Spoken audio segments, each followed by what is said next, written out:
Today, we gather here at the United Nations to honor the birth, the enlightenment, and the passing away of our Lord Buddha. Good afternoon, Venerable Bhikkhu Panyakara and Venerable Theros, Excellencies, distinguished delegates, ladies and gentlemen.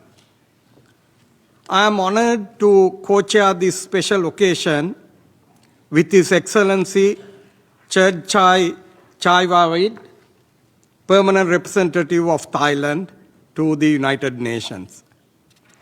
I will now begin with my welcoming remarks.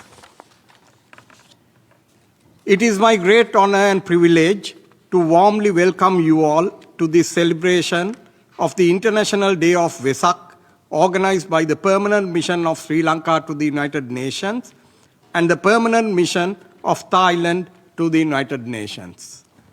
A very warm welcome to Venerable Bhikkhu Panyakara and all the Venerable Bhikkhus from Huang Dao Vipassana Bhavana Center. It is also our honor to have the presence of Venerable Hin Bunne Kondanya Thero, Venerable Prama Thavin Thero, and all other Venerable Theros at this auspicious event. I also take delight in welcoming the permanent representatives and delegates of diplomatic missions of UN member states. It is my pleasure to welcome the staff members of the UN, invitees, and all those who are joining us in observing this important day. As you know, this event marks the 27th anniversary of the General Assembly Resolution 54/115 on international recognition of the Day of Vesak at the United Nations headquarters and other United Nations offices. Sri Lanka and Thailand were part of the core group of this resolution. On this auspicious day, we commemorate the birth, enlightenment, and the great passing away, parinirvana, of Lord Buddha. The Lord Buddha showed the world the true potential of the human mind and left behind a teaching that provides a clear path to peaceful, meaningful, and compassionate living. The teachings of Lord Buddha continue to inspire millions of people around the world with the timeless values of compassion, wisdom, tolerance, and peace. According to traditional Buddhist sources, the Lord Buddha visited Sri Lanka 3 times during his lifetime.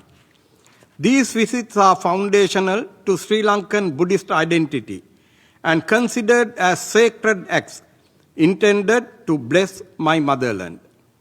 Significantly, 2 of these visits were undertaken to intercede conflicts and disputes among local tribes and rulers, thereby emphasizing the Buddha's role as a mediator of peace, reconciliation, and harmony. Buddha's teachings on nonviolence are in particular important in the context of modern-day governance. Buddha taught that, I quote, "All tremble at violence. Life is dear to all. Putting oneself in the place of another, one should not kill, nor cause another to kill." I close quote. He also preached that, I quote, "One who, while himself seeking happiness, oppresses with violence other beings who also desire happiness, will not attain happiness hereafter." Close quote. In this backdrop, there is no doubt that the teachings of Lord Buddha can offer valuable guidance in resolving the conflicts currently affecting many parts of the world and claiming thousands of precious lives. Applying these principles of compassion, nonviolence, understanding, and reconciliation can contribute significantly toward ensuring lasting peace and security across the globe. Sri Lanka, as a nation, benefited immensely from cultural diplomacy and cordial relations with neighboring nations. More than 22 centuries ago, during Emperor Asoka's reign in India, his son Mahinda Thero, accompanied by a group of fellow Buddhist monks, undertook a historic mission to Sri Lanka. On his very first visit, Venerable Mahinda Thero delivered a sermon to the then ruler of Sri Lanka, King Devanampiyathissa, who thereupon embraced Buddhism. This led to the initiation of several religious, cultural, and social developments that deeply rooted Buddhism in the hearts and lives of Sri Lankan people. Vesak reminds humanity of our shared responsibility to cultivate understanding, respect for all beings, and harmony among nations and communities. Sri Lanka is deeply honored to join the international community in observing this important day, acknowledging Buddhism's enduring contribution to spirituality, peace, and human dignity across the world.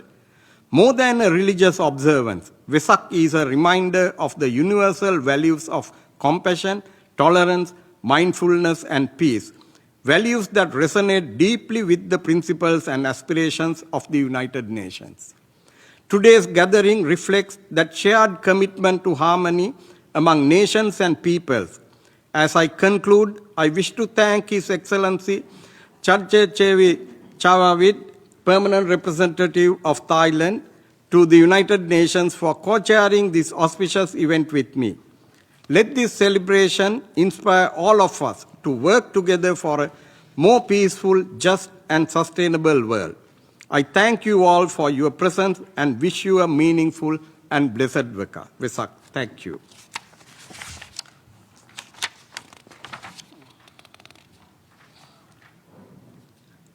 Excellencies, distinguished delegates, to begin the high-level segment of the commemoration of the Day of Vesak this year, I would like to invite Ms. Sofia Borges, the Chef de Cabinet of the Office of the President of the UN General Assembly, to present remarks of Her Excellency Ms. Annella Baerbock, the President of the 80th Session of the United Nations General Assembly. Thank you so much, Ambassador, and good afternoon, Excellencies. And let me take this opportunity to also thank the permanent representatives of Thailand and Sri Lanka for co-hosting and co-chairing this commemorative event on the International Day of Vesak. Excellencies, ladies and gentlemen, on behalf of the President of the General Assembly, I convey warm greetings to the Buddhists around the world in today's International Day of Vesak, a moment to commemorate the birth, enlightenment, and passing of the Lord Buddha. But it is also an opportunity to reflect on his teachings, speak to the realities of the world today. At a time of deep uncertainty and division, the Buddha's wisdom continues to resonate across cultures, religions, and societies. More than 2,500 years later, his teachings of nonviolence, loving kindness, compassion, and mindfulness remain profoundly relevant. They offer not only moral but practical tools for navigating conflict, fostering understanding, and building trust. And in many ways, the teachings of the Buddha also echo the founding ideals of the United Nations: to choose dialogue over discord, cooperation over conflict, and understanding over hatred. His vision of peace extends beyond the mere absence of conflict. It calls for social justice and respect for the dignity of every person, values that underpin the three pillars of the organization. His teachings of the middle path, rejecting extremes in favor of balance, offers a powerful lesson for our work today. In a world often defined by polarization, it reminds us of the importance of restraint, compromise, and common ground in advancing shared solutions, from sustainable development to climate action. Above all, the Buddha's teachings reflect a deep understanding of human interconnectedness, that actions in one part of the world reverberate globally. On today's Vesak Day, Let us carry forward these values, not only as enduring spiritual ideals, but also as practical principles to guide our work as we strive to build a better world for all, better together. I thank you so much. I thank the President of the General Assembly for her remarks. I now have the honor to introduce the video message from His Excellency Mr. Vijitha Herath, Minister of Foreign Affairs, Foreign Employment and Tourism of Sri Lanka.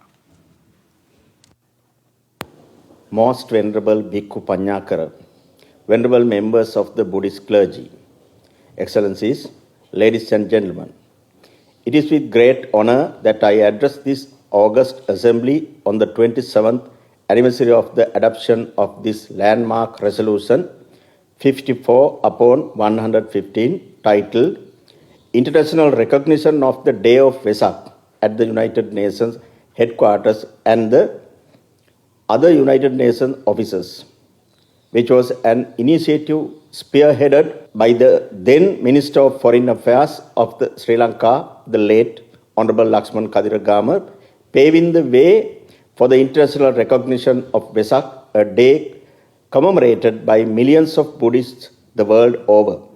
Sri Lanka considers it is an honor and a privilege to lead and participate in the annual celebration of Vesak in UN fora along with member states. I would like to extend my appreciation to the government of the Kingdom of Thailand for co-organizing this event. I also wish to thank the Most Venerable Bhikkhu Panyakara, who recently visited Sri Lanka along with Venerable monks, undertook a historic walk for peace, thus conveying the message of peace and goodwill to all living beings. Excellencies, ladies and gentlemen, Vesak commemorates the birth, enlightenment, and passing of the Buddha, who showed the world the true potential of the human mind and left behind a teaching that provides a clear path to peaceful, meaningful, and compassionate living. The message of Buddhism is peace, or Santi, which is both an internal state of mind and external reality, stemming from principles of nonviolence, compassion, and mindfulness remain relevant at today's world than ever. Buddhism is a journey to find a solution to the endless cycle of suffering caused by the natural limitations of life, such as illness and death, and by man-made social constructs that create division. The Buddha spoke of universal truths that cut through social constructs and offered logical reasoning as to why compassion should be a way of life. The Buddha led down a path to Nibbana, the ultimate bliss and the purest form of happiness, arriving through the noble eightfold path. He taught that what is common to all human beings is consciousness itself.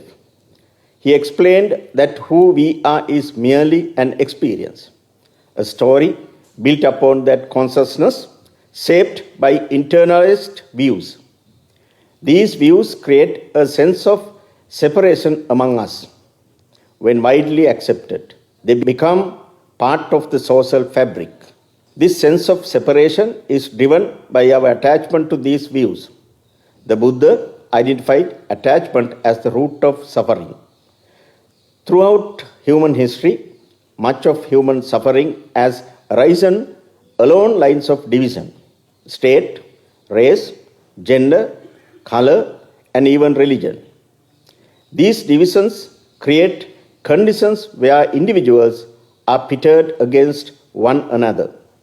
Excellencies, distinguished delegates, when Buddhism spread throughout the globe, millions of men and women sought Nibbana by following this path, either enter in the Sangha order or by following the teachings as secular followers. Across these vast regions, societies shaped their lives around Buddhist teachings. Sri Lanka places the Buddha's teachings at the heart of our national ethos. the government is aligning the pursuit of economic development with environmental and ethical stewardship through the Clean Sri Lanka program, where we reposition sustainability with a vision towards environment, governance, economy, and social well-being. Excellencies, distinguished delegates, let us hope that our shared determination for a better future will renew trust in the multilateral system, one where states are able to exchange ideas with mutual understandings, where compromise is not seen as weakness but as strength. May the four Brahmaviharas, Metta, Karuna, Mudita, and Upekha guide us in fostering global peace and harmony. On behalf of the people of Sri Lanka, I wish all of you inner peace and the strength to walk the noble path. May the noble triple gem bless you all. I thank you. I wish to thank the Honorable Minister of Foreign Affairs, Foreign Employment and Tourism of Sri Lanka for his video message. Now I have the honor to introduce the video message from His Excellency Mr. Sihasak Phuong Ketkau, Deputy Prime Minister and Minister of Foreign Affairs of the Kingdom of Thailand. Venerable monks, President of the General Assembly, Secretary General, Honorable Foreign Minister of Sri Lanka, Excellencies, distinguished participants. It is a pleasure for me to join you today to commemorate the International Day of Vesak. I thank the Permanent Mission of Sri Lanka for its continued partnership in co-hosting this annual event. Vesak Day marks the birth, enlightenment, and passing of the Lord Buddha. These are defining moments that embody the journey from ignorance to wisdom and from suffering to peace. It invites both reflection and renewal, reminding us that even in times of uncertainty, there is a path forward. And we are, without question, living through such a time. Conflict, suffering, and division have become part of our shared reality. In this context, the Buddha's teachings offer a guiding light to help us navigate the path ahead. Three principles in particular speak to the challenges of the world today. The first is compassion, the ability to see beyond ourselves and recognize the dignity of others. It calls on us to protect the vulnerable and to ensure that progress does not leave anyone behind. The second is mindfulness, the discipline to pause, to listen, to act with care. It helps us make decisions that are measured, responsible, and forward-looking. The third is balance, the middle path. Between competing priorities, it reminds us that enduring solutions lie in finding the right balance. Taken together, these principles speak to how we should relate to one another and how we can shape the systems we depend on. These values resonate deeply with the mission and principles of the United Nations. At its core, the UN Charter reflects the same understanding that our futures are interconnected and that progress must be shared. Excellencies, distinguished participants, Vesak Day reminds us that peace begins within, but it must also extend beyond ourselves into actions and our cooperation across borders. Thailand remains committed to working with all partners to advance dialogue, mutual understanding, and cooperation guided by these values. May Vesak Day be a moment to reconnect, to foster peace through understanding, and to build a more cooperative, inclusive, and sustainable future for all. I thank you. I wish to thank His Excellency the Deputy Prime Minister and Minister of Foreign Affairs of the Kingdom of Thailand for his video message. I now have the honor to introduce the video message by His Excellency Mr. Antonio Guterres, Secretary General of the United Nations. On the day of Vesak, Buddhists around the world commemorate the birth, enlightenment, and passing of the Buddha. This year, Vesak comes at a moment when the human family is embroiled in geopolitical tensions, division, and conflict. In 2023, I had the honor of visiting the Buddha's birthplace in Lumbini, Nepal. It reinforced my conviction that the antidote to this turmoil can be found in his timeless teachings of nonviolence, compassion, and service to others. Guided by the Buddha's example, let us summon our shared humanity and build the more peaceful and sustainable world all people need and deserve. Happy Vesak Day to all. I wish to thank the Secretary General for his video message. Now we shall move on to the section which include religious sermons and blessings. On this auspicious day of celebrating the International Day of Vesak, I respectfully invite the Most Venerable Aludgama Dhammajoti Thero, Chief Incumbent Priest of the New York Buddhist Vihara, and the President of the New York Buddhist Vihara Foundation to conduct the religious blessings.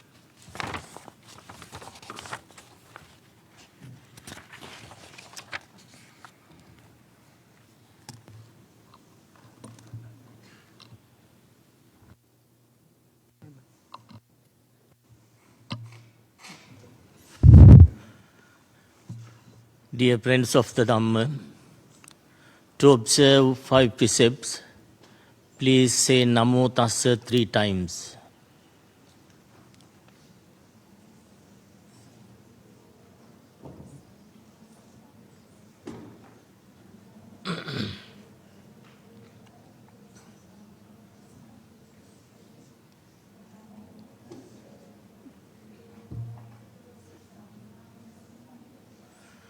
Buddhaṃ saraṇaṃ gacchāmi Dhammaṃ saraṇaṃ gacchāmi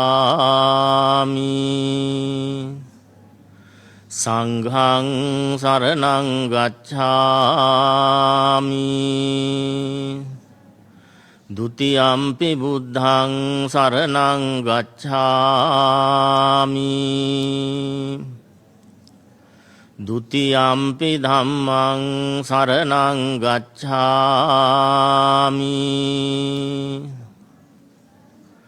Dutiyampi saṅghaṃ saraṇaṃ gacchāmi Tatiyampi buddhaṃ saraṇaṃ gacchāmi Tatiyampi dhammaṃ saraṇaṃ gacchāmi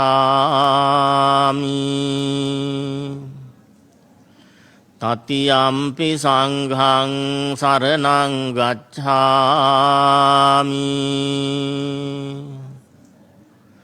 Pānātipātā vīramani sikkhapada samadhiyāmi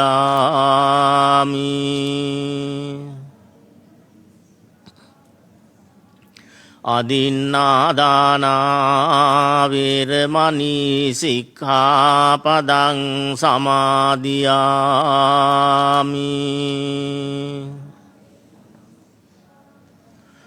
Kāmesu miccācārā vīramani sikkhapada samadhiyāmi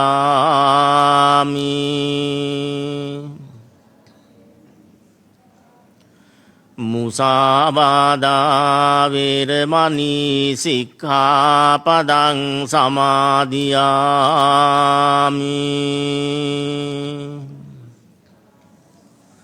සුරාමේරය මජ්ජපමා දට්ඨානා වේරමණී සික්ඛාපදං සමාදියාමි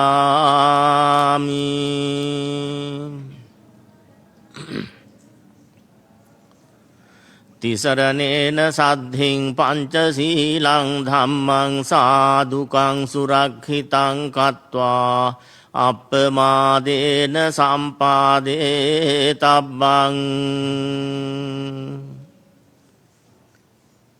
Venerable Sangha members, let us recite Metta Karni Metta Sutta, wishing peace and happiness to the world. All of us together having metta thoughts, let us chant the sutra together with us. Sadhu, sadhu, sadhu.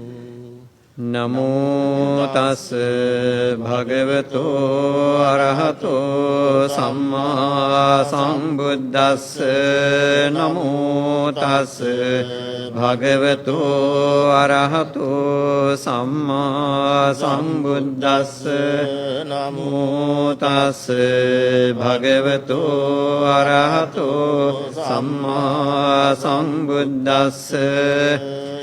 Karaniya matta kusalena yang tang santang padang abhisamipca sakho ujuca sujuca suaco cassa mudu anatimani santussa koca suparoca abbakiccoca sallauka buddhi sangtendriyoca nipakoca appagabbo kulesu ananugiddo naca khuddang samacare kinciyena vinyu pare upavadeyung sukino vakemino hontu sabbe satta bhavantu sukitatta yeke cipane bhutatti tasava thavarava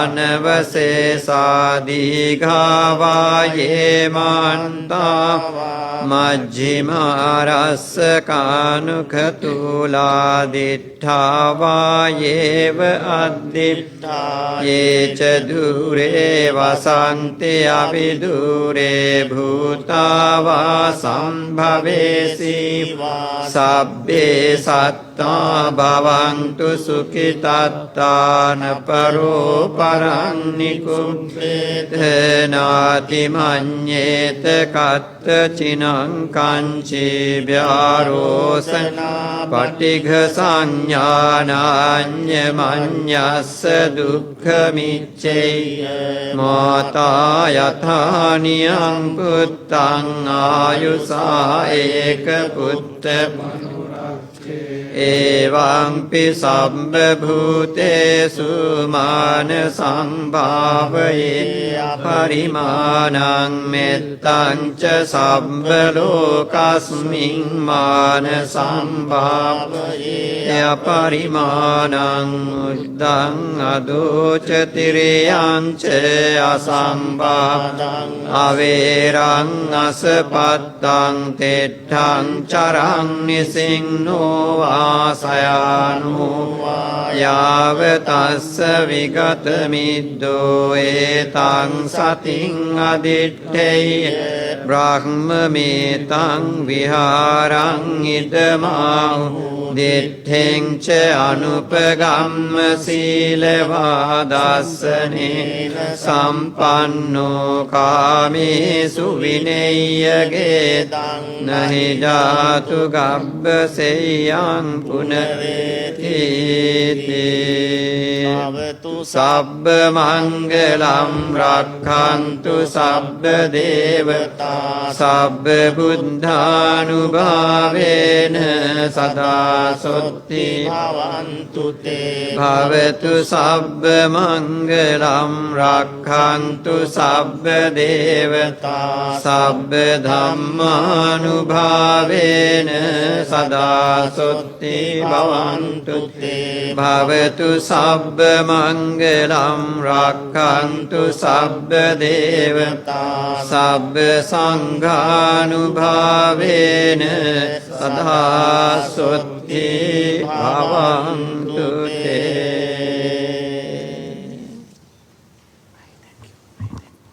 I thank the Venerable Theros for the blessings.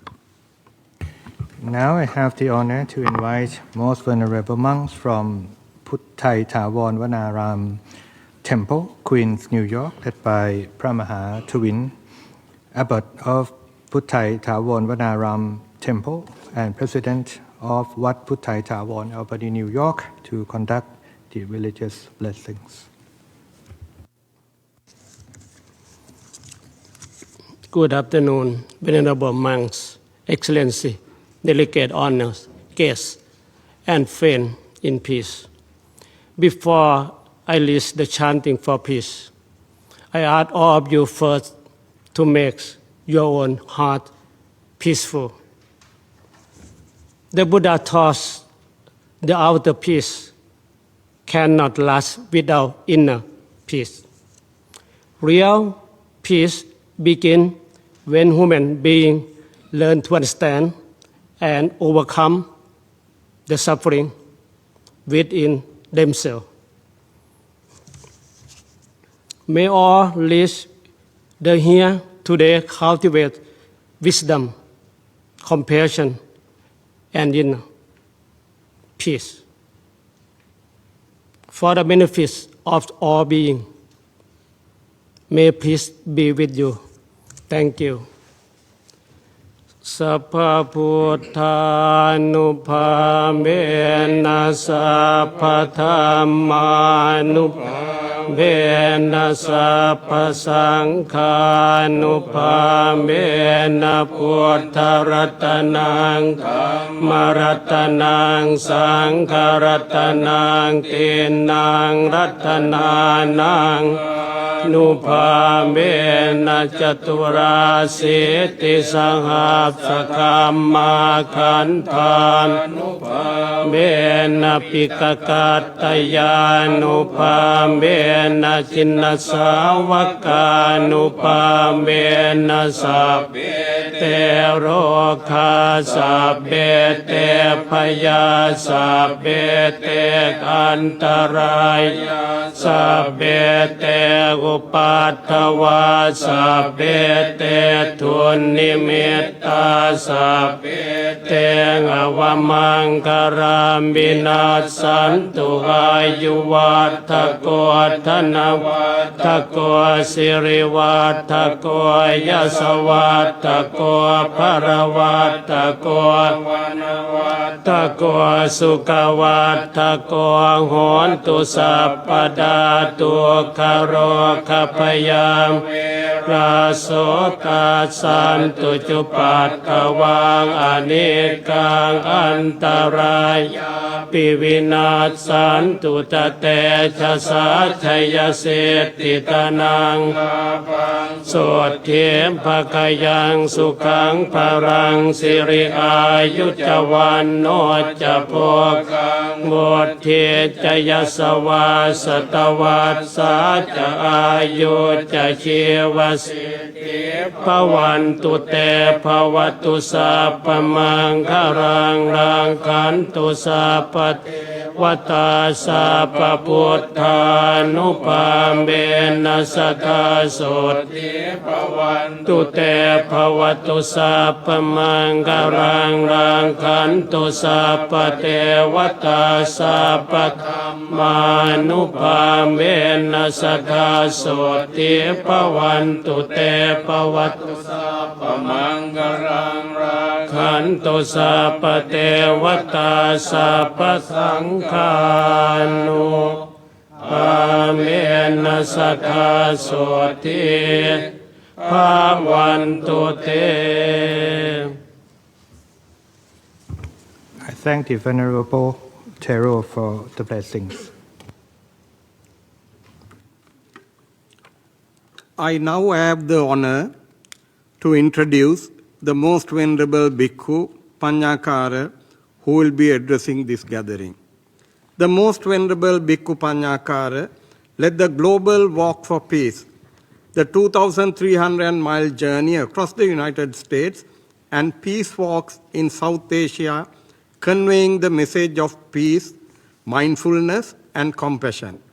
He is also the Vice President of the Huang Dao Vipassana Bhavana Center in Texas. This April, Bhikkhu Panyakara visited Sri Lanka with a group of Venerable Bhikkhus for a 7-day walk for peace pilgrimage from Anuradhapura to Colombo. During the visit, he paid homage to sacred Buddhist sites, carried a sapling of the sacred Jayasri Mahabodhi to the US. Aloka was also part of this journey. It's my honor to now invite Most Venerable Bhikkhu Panyakara to address the gathering.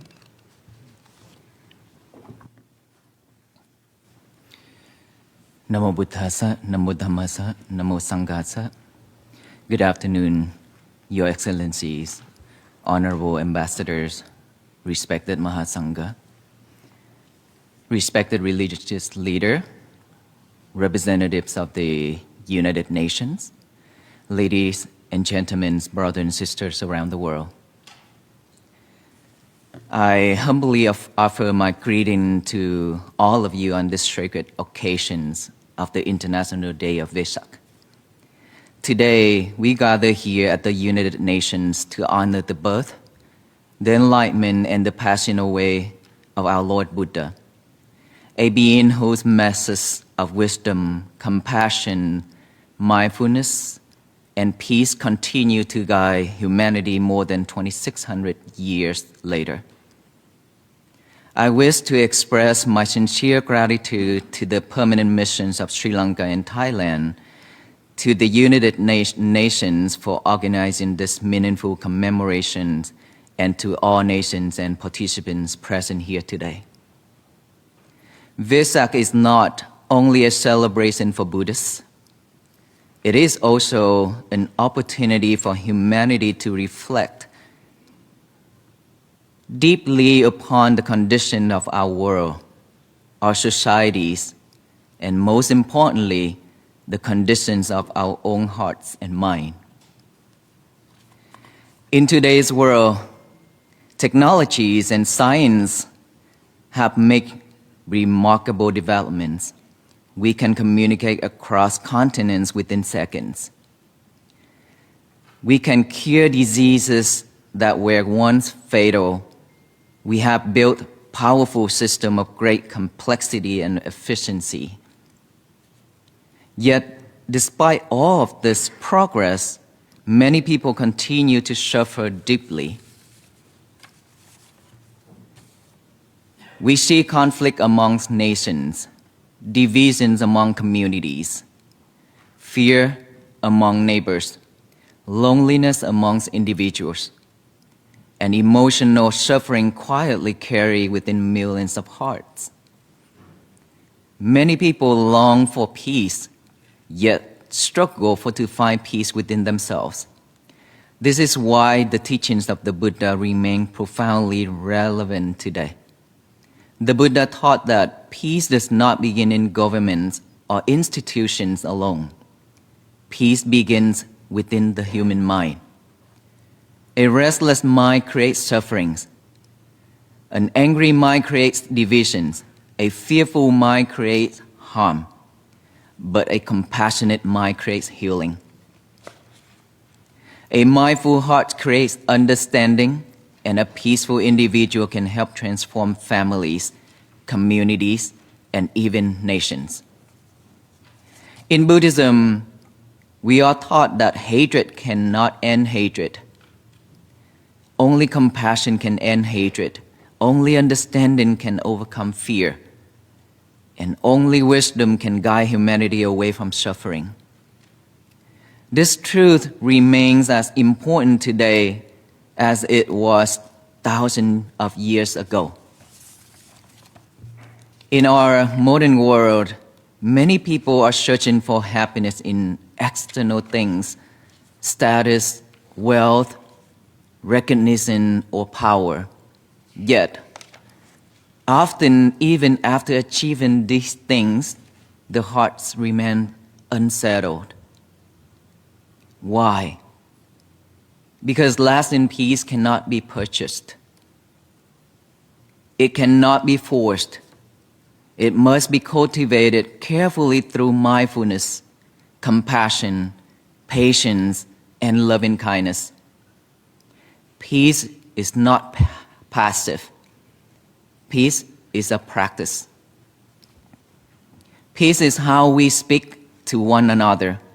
Peace is how leaders use their influence. Peace is how communities care for the vulnerable. Peace is how we treat all beings and nature itself. A peaceful world cannot be created by hearts filled with anger, greed, or hatred. For this reason, inner transformation is not separate from global transformation. They are deeply connected. When we heal ourselves, we begin to heal the world around us. Peace must become action. Peace must walk among the people, step by step, person by person, nation by nation. Peace is built gradually through conscious actions. No lasting peace can emerge from hatred or violence. True peace is built through understanding, patience, dialogue, and compassion. Today, our world also faces another challenge, disconnection. Although humanity is more digitally connected than ever before, many people feel emotionally isolated. We have witnessed this many times at our temple in Fort Worth, Texas, and as well as on our walk for peace. Young people especially are growing up in a world filled with noise, pressure, competition, and constant distraction. Many are searching for meaning. Many are silent, struggling with anxiety, loneliness, and hopelessness. This is why compassion and mindfulness are no longer optional values for humanity. They are essential. If we teach children only how to compete, but not how to care for one another, we risk creating a productive yet suffering world. We must teach future generations not only intelligence but mindfulness, not only ambitions but kindness, not only achievement but humanity. This responsibility belongs not only to governments or religious institutions, it belongs to all of us. Every parent, every teacher, every leader, every community, every nation. The Buddha's teachings remind us that every human being possesses the capacity for compassion.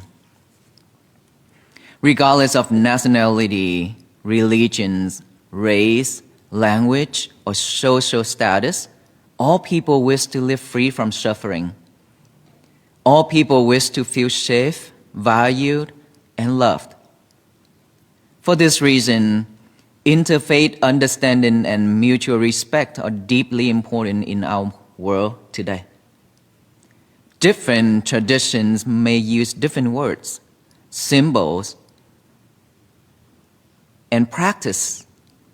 Yet many spiritual paths ultimately encourage compassion, peace, humanity, service, and respect for life. We must learn not only to tolerate one another, but to genuinely listen to one another. Our future depends upon our ability to recognize our shared humanity. The world does not need more hatred. The world does not need more greed. The world does not need more violence. The world needs compassion. The world needs wisdom. The world needs healing. The world needs peace. As Buddhists, we are also reminded to extend compassion beyond humanity itself.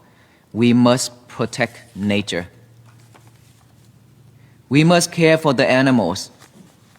We must recognize the deep interconnection of all life. From a Buddhist perspective, all sentient beings share the experience of fear, pain, and the desire to live.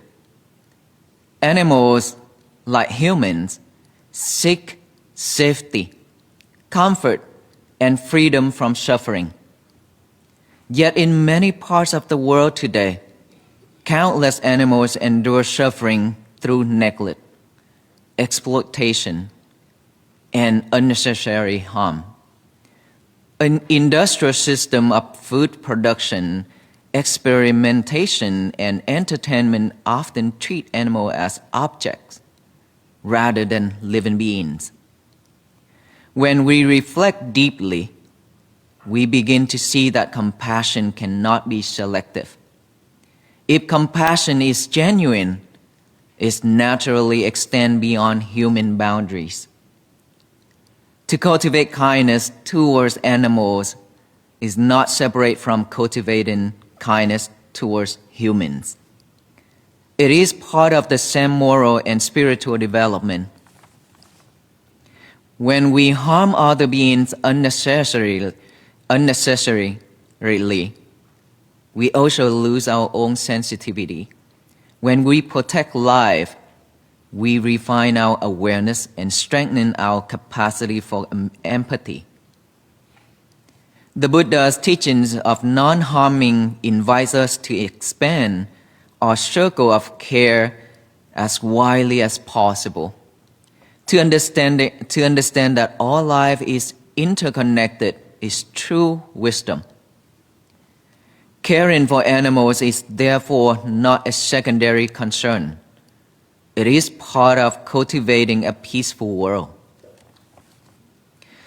A society that respects life in all its forms is a society that moves closer to true harmony.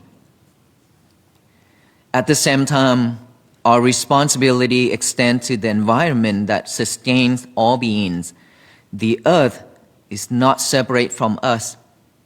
It is the condition to our survival. When nature is degraded, all beings suffer. When ecosystem collapse, human society also become unstable.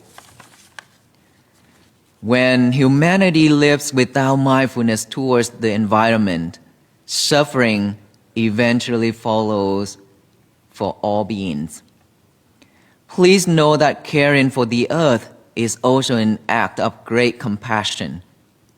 Today, here at the United Nations, I believe there is still reason for hope. Hope exists whenever human beings choose kindness over hatred. Hope exists whenever nations choose dialogue over conflict. Hope exists whenever communities come together in mutual respect. And hope exists whenever humanity remembers that peace begins within. On this sacred day of Vesak, may we reflect not only upon the enlightenment of the Buddha, but also upon our own responsibility to bring greater compassion into the world. And so during the peace walk in the United States and the Sri Lanka, the message that I always shared is always about peace and mindfulness. After all these, if we cannot cultivate on mindfulness, if we cannot practice mindfulness, in this busy world, we are way too busy chasing the outside world, chasing the materialities and so on. For that reason, we've forgotten ourselves. And we always react when things happen. When anything happens to us, we always react with hatred, with anger. That is why we suffer. And in order for us to end this suffer, there is no other ways besides practicing mindfulness to manage our emotion. Once we be able to manage our emotion, sufferings will be softened. If we can just take 1 hour per day to practice the breathing in and out within our nostril, aware of each breath going in and out, and be mindful with all thoughts, all words, and actions throughout the day, our days will be so much meaningful and beautiful. Let's say if we are working every single day in the office, at least 8 hours per day of working, we can also practice mindfulness while we work. Let's say 1 hour passed by of working. You can just take 1 minute, close your eyes and relax and cultivate on that breathing. Be mindful with each breath going in and out. Just 1 minute, and then go back to work. And then every hour passed by, just take 1 minute to do that. And do one thing at a time instead of multitasking ourselves. If we can do that every day, and plus, our mind is like a monkey that I always share that if we have nothing for the mind to do, it will pick up all the trash to chew it over and over. Trash are those angry things, unhappy, suffer, so on. Those I call trash because they are not usable, they are not beneficial for us. When our mind is empty, it's automatically picking up all those trash to think it over and over. That is when we are overwhelmed with thoughts and then we suffer. For that reason, I encourage all of us and all the people in this world to practice mindfulness. Mindfulness isn't for Buddhists, it's for all beings, all human beings who practice, because it's within our breath. So every day in the morning when we wake up, if we let ourselves using the cell phone, doing something else without practicing the mindfulness, then our day will be just back to normal, back to the old days again. But if when we wake up in the morning, we make our bed, and then we write out the message, the statement, say, today is going to be my peaceful day. A very simple statement, but it's very powerful that it reminds us throughout the day. Today is going to be my peaceful day. Just get a piece of paper and a pen out and write that down. After you write that down, use our eye to read it over and over. When our eyes and our mind is pairing with each other, that is when we practice mindfulness. And then after reading that with our eyes, now we read it out loud with our mouth to tell the universe that today is going to be my peaceful day so that no one in this world can mess it up. No one can mess it up except ourselves.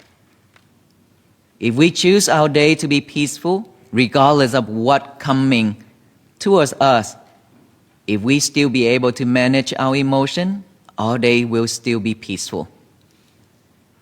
Let's just say all the human beings in this nation, in this universe, in this world, repeat this message every single morning. what's going to happen if all of us spread that peace message to the universe?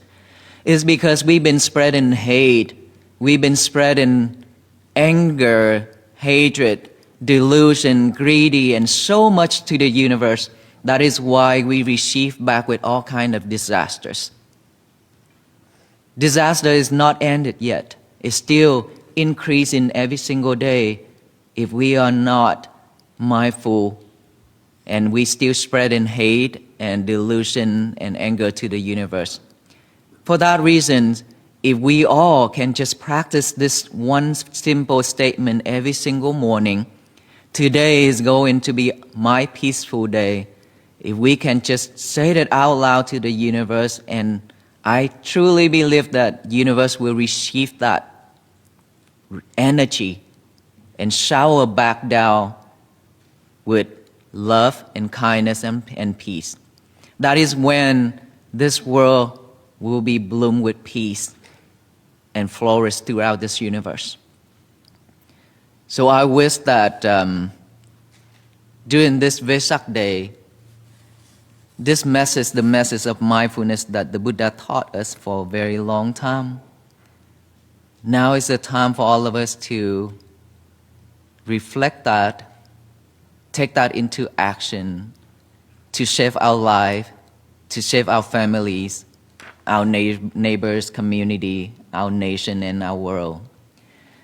Peace can only spread once we are mindful, once we are at peace. We cannot expect the world to be at peace when we are filled with anger and delusions. So let us all practice this statement every day to make our day peaceful and to make our nation, our world be at peace.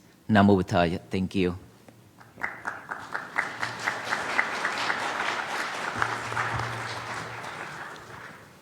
I thank the most venerable Bhikkhu Panyakara for addressing this gathering. Namo Buddhaya.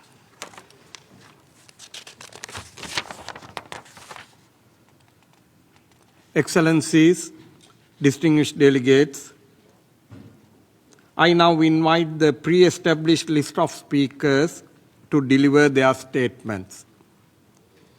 The delegations who have not registered earlier may wish to press the microphone button if they wish to request the floor. First, I invite the distinguished permanent representative of Myanmar to deliver his remarks. Thank you, Mr. Chair. Venerable Mahasangha, Excellency, distinguished colleagues, and dear participants, good afternoon, Minglawa. At the outset, I would like to extend my sincere appreciation to Ambassador Jayanata of Sri Lanka and Ambassador Chatchai of Thailand and their respective permanent missions for co-hosting the commemorations of International Day of Vesak. At a time when the international community is confronting multifaceted crises, with humanity falling into extreme danger, Vesak is a time for us to reflect on the Buddha's timeless teachings of humanity, mindfulness, compassion, and non-violence. In Myanmar, however, such practices has become more challenging than ever since the illegal military coup in February 2021 and subsequent atrocities of the military. Accordingly, Myanmar people's suffering has become profound, ranging from displacement, extreme poverty, and a significant lack of essential services to the loss of so many innocent lives. Nonetheless, the resilient spirit of our people remains unbroken, yearning for the light of Dhamma and genuine peace. It is in the spirit of resilience that we find immense inspiration today. I wish to extend my deepest gratitude to the most venerable Bhikkhu Panakara and all the monks who undertook the grueling Walk for Peace journey from Texas to the Washington, D.C., We are also profoundly honored to be joined today by the monks from Myanmar, including the bhikkhu who participated in this historic 2,300 miles journey. For the people of Myanmar, this pilgrimage brought hope and strength to us at this critical time of people thirst for peace. Moreover, it's also carried a deeply emotional resonance. Witnessing a diverse group of monks marching steadfastly for peace does serve as a powerful, moving reminder of the role played by monks in the struggle of peace in Myanmar. We thank you for your incredible endurance, your wisdom, and your unyielding spirit throughout your physical sacrifice. You have shown our people and the world that peace cultivated within naturally ripples outward, keeping the light of people alive for those struggling in the dark. This serves as a powerful example and it reminds us, members of the global community, that metta, loving kindness, requires active, tireless effort. Therefore, let us not merely speak of peace, but work towards it together. I humbly ask you all to keep people in crisis, including the people of Myanmar, in your minds and hearts. Please pray for our country's peace and stability, and peace and stability of the world. Please providing stronger and effective support to our people in their efforts towards building peaceful, sustainable, prosperous, just and inclusive future Myanmar. Let all of us continue practicing the Four Noble Truths and keep spreading metta to people around the world for greater peace. May all beings be well and happy. Sadhu, sadhu, sadhu. Thank you. I thank the permanent representative of Myanmar for the statement. And I now have the honor to invite the distinguished permanent representative of Kyrgyzstan to deliver the remarks. Thank you, Chair. Your Excellencies, most venerable Bhikkhu Panakara, distinguished colleagues and participants of today's event. The Kyrgyz Republic joins the international community in commemorating the International Day of Vesak and express its appreciation to the permanent missions of Sri Lanka and Thailand for organizing this event. Today, as the world faces growing conflicts and global instability, the values embodied in the teachings of Buddha, such as compassion, nonviolence, tolerance, and respect for human dignity, are becoming increasingly relevant. These principles are fully in line with the fundamental goals and values of the United Nations. As a multi-ethnic and multi-confessional country, Kyrgyzstan traditionally attaches great importance to intercultural and interreligious dialogue, mutual respect, and peaceful coexistence. We are convinced that promoting a culture of peace, moderation, and spiritual values is essential for strengthening a sustainable and just international order. In this regard, it is particularly important that the international community continue to join efforts in the name of peace, solidarity, and sustainable development guided by the principle of humanism and shared responsibility for the future of humanity. May Vesak Day serve as a reminder of the need to demonstrate greater compassion, wisdom, and mutual understanding in today's world. Thank you. I thank the permanent representative of Kyrgyzstan for his statement. And I now have the honor to invite the distinguished permanent representative of Nepal to deliver the remarks.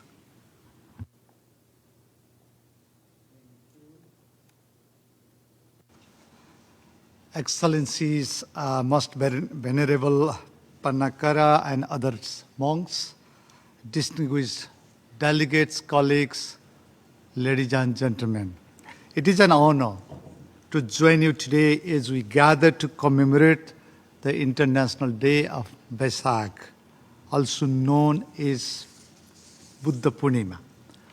I commend the Ambassador Jayanta and Ambassador Chorchai for convening this very important observance. On these auspicious occasions, I wish to extend my warmest greetings and best wishes to all the distinguished delegates present here, as well as to millions of Buddhist followers across the globe. Excellencies, Vesak is not merely a religious observance.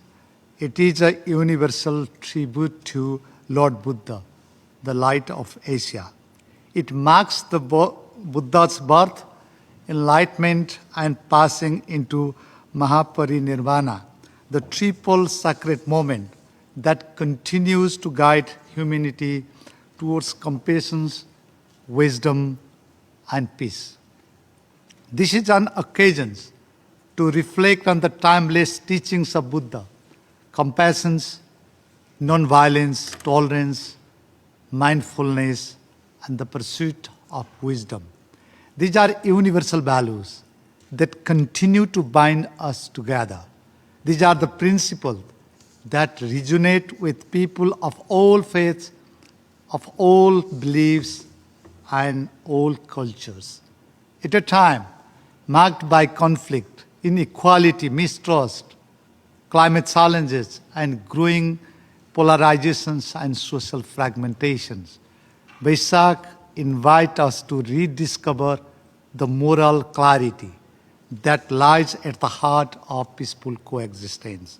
Indeed, these teachings of Buddha are enduring and they remain as relevant as ever.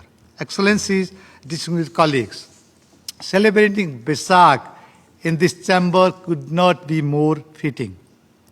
As the teaching of Lord Buddha and the Charter of the United Nations are deeply complementary in their shared aspirations for peace, for human dignity, and the well-being of the whole humanity.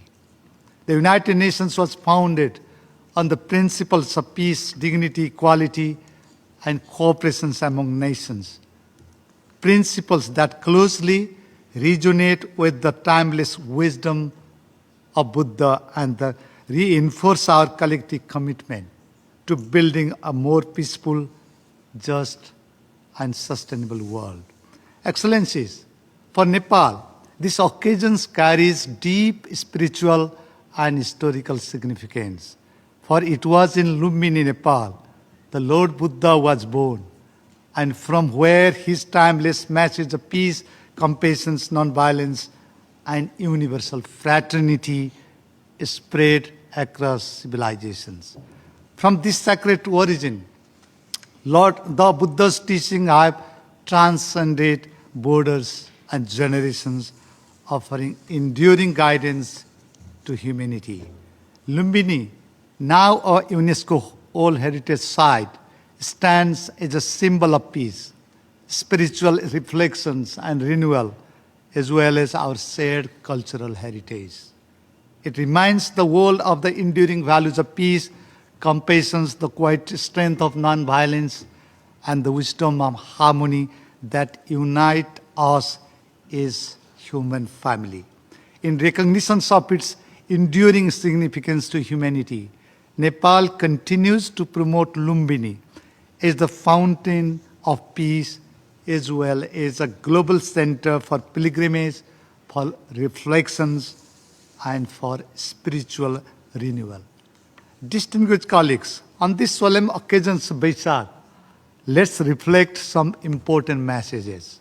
First, as also highlighted by Venerable Panakara, Lord Buddha reminds us that peace begins within and it must be consciously cultivated.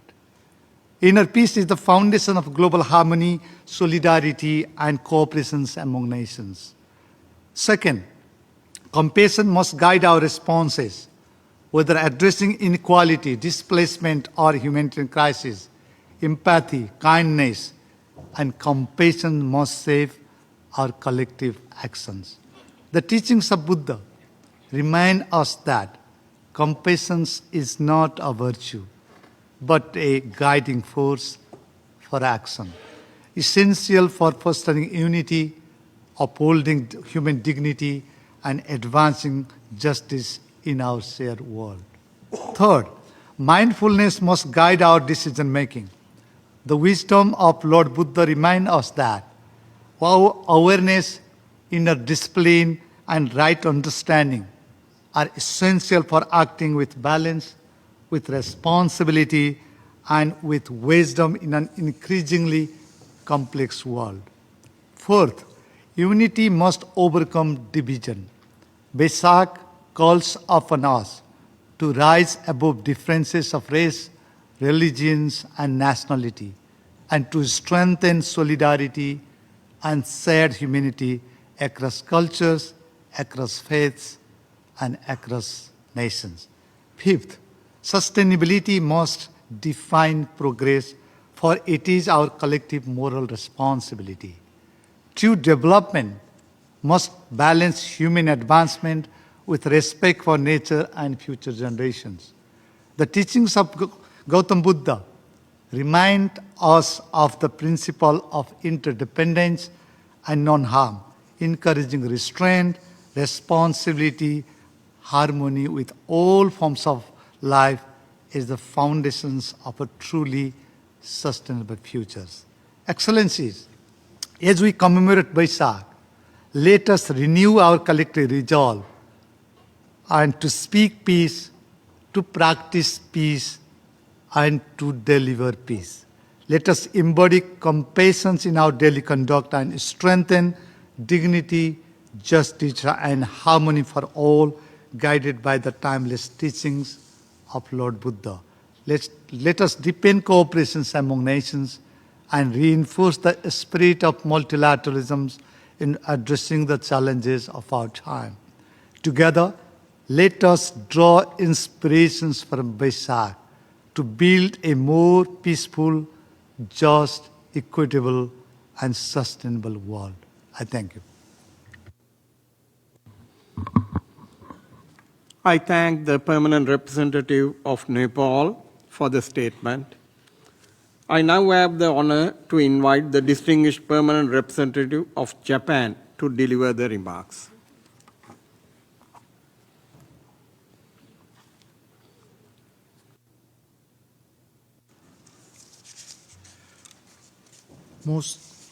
Most Venerable Bhikkhu Panakara, Venerable monks, excellencies, it is an honor to speak on this occasion as we commemorate the International Day of Vesak.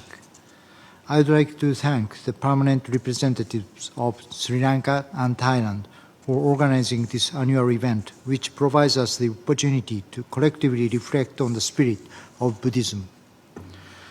Since its introduction in the 6th century, Buddhism has a profound influence on shaping many aspects of Japan's history, culture, and arts.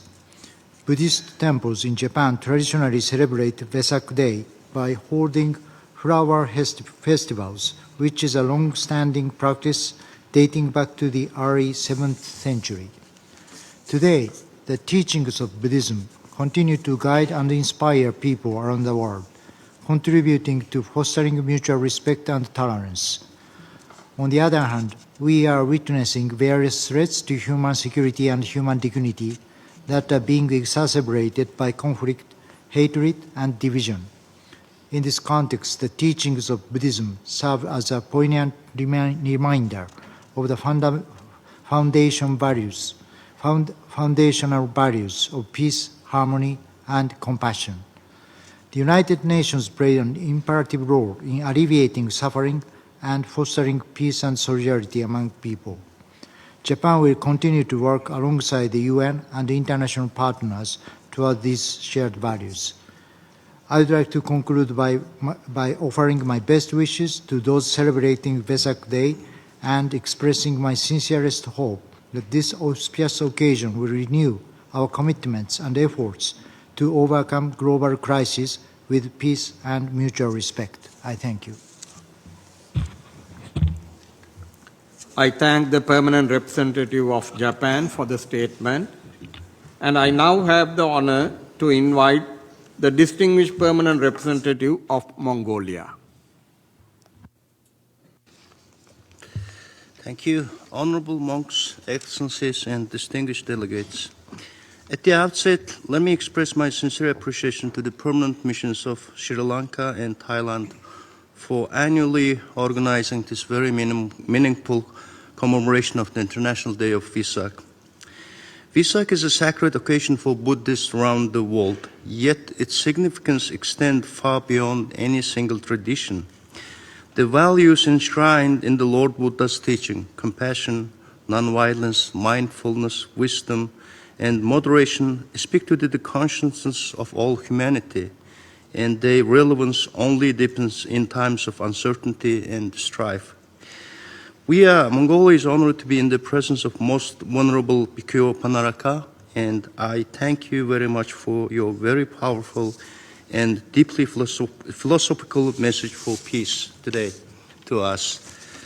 For Mongolia, Buddhism is first introduced in the 13th century and flourished profoundly in the 16th century, becoming one of the defining forces shaping our culture, ethics, morals, and the way of life. Today, the majority of believers in Mongolia identify as Buddhist, and Buddhist values continue to nourish our national identity and social harmony. In Mongolia, Vesak is observed as the Great Duchen Day, marked through prayers, acts of charity, community gathering in the spirit of peace and compassion. Excellencies, at the United Nations, where nations gather to seek common solutions to conflict, inequality, and human suffering, the message of Vesak is particularly timely. The Buddha's teaching of the middle path, balance, moderation, restraint between extremes, resonates deeply with Mongolia's own approach to international relations, foreign policy built on dialogue, openness, and peaceful coexistence.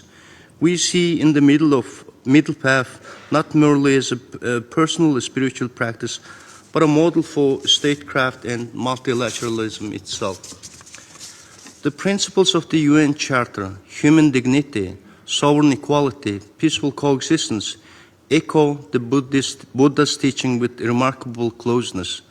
Vesak reminds us these commitments are not merely legal obligations, but moral ones rooted in the deepest traditions of human civilization. On this sacred occasion, Mongolia reaffirms its respect for the teachings of Lord Buddha and its solidarity with all peoples who carry these values in their hearts. May Vesak be not only a commemoration of the past, but a compass for our future. May it guide us as a Venerable Bhikkhu Panaraka has shown us to walk toward peace with steady steps and open hearts. I thank you. I thank the permanent representative of Mongolia for the statement, and I next invite the distinguished permanent representative of India to deliver the statement. Most venerable monks and nuns, excellencies, dear colleagues, Namo Buddhaya. I thank the permanent mission of Thailand and Sri Lanka, and especially Ambassador Jayanta and Ambassador Charchai for convening us to commemorate the International Vesak Day. I'm deeply privileged to listen to the sermons of Most Venerable Bhikkhu Panakara. In an environment of discord and distrust, the walk for peace led by your venerants in February this year was a source of both inspiration and solace. The simplicity of your message and action resonated deeply with people. Friends, I must also acknowledge that I look forward each year to this event, when the ECOSOC chamber becomes a chamber of peace, compassion, and loving kindness, with the presence of the many monks and nuns in this hall. It is such simple and yet profound values and actions that form the foundation of Lord Buddha's teachings. His message assumes salience in a world increasingly besieged by uncertainty, suspicion, division, and conflict.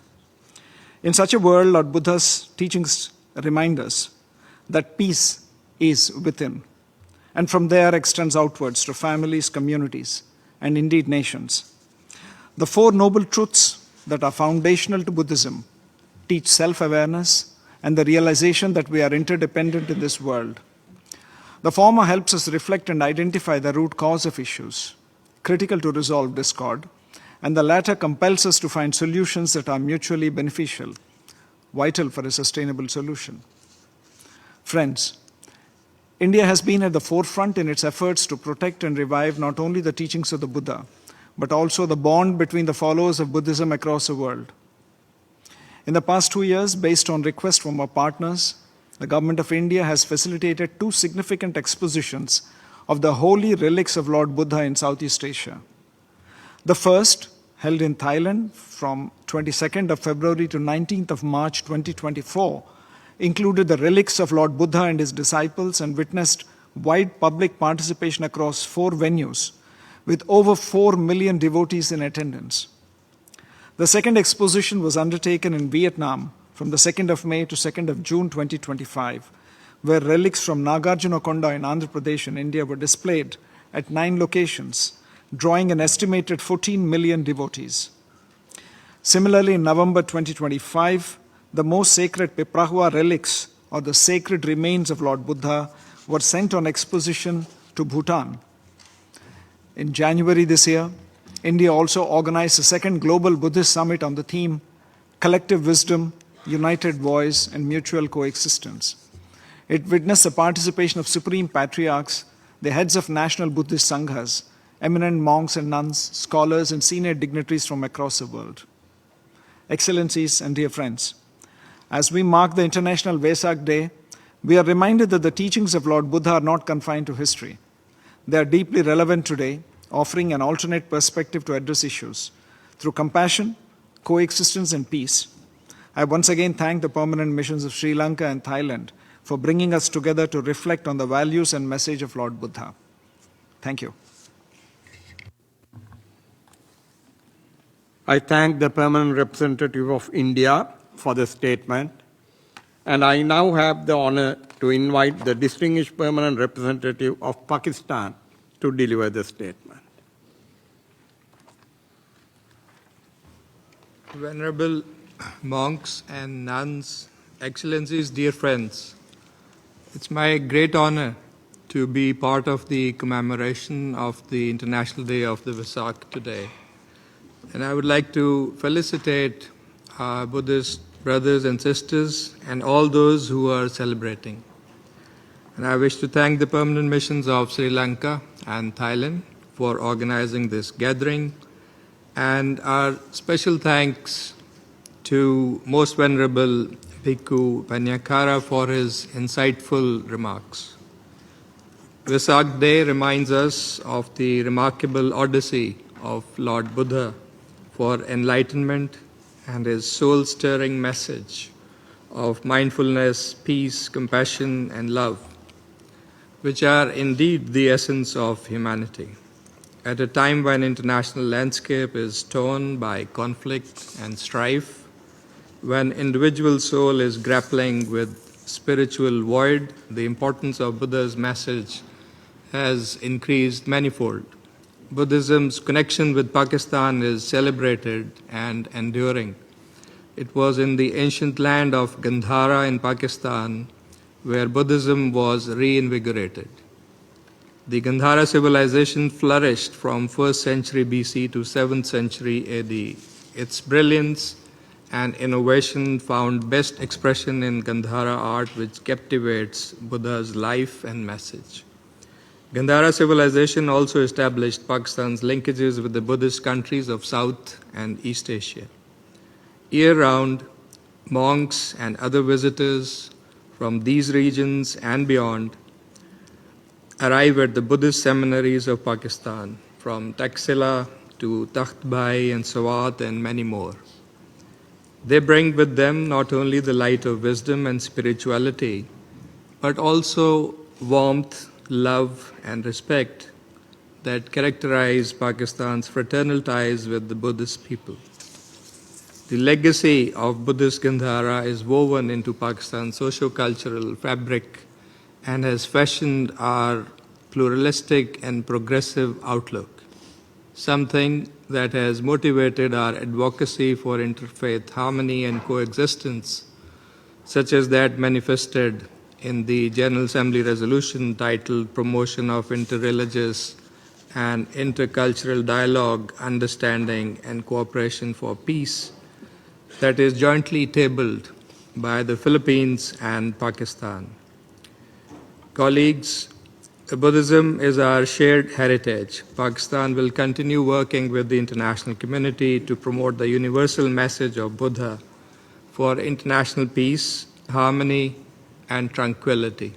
I thank you. I thank the permanent representative of Pakistan for his remarks. I now have the honor to invite the distinguished permanent representative of Lao PDR to deliver the remarks. Co-chairs, most vulnerable monks and nuns, excellencies, colleagues, at the outset I would like to commend Ambassador Churchai and Ambassador Jayantha and the permanent missions of Thailand and Sri Lanka for organizing this commemoration. I would also like to thank the most vulnerable Bhikkhu Panakara for his address. It gives me a great pleasure to join this important event to mark the 27th anniversary of International Day of Vesak here at the UN. The Day of Vesak is one of the most important days of Buddhism, when Buddhists around the world commemorate the birth, attainment of enlightenment, and the passing of the Lord Buddha on the same day. We remember this day to reflect on the Lord Buddha's teachings and message of wisdom, compassion, peace, and mutual understanding and respect, which continue to resonate and influence millions of people around the world to follow and respect.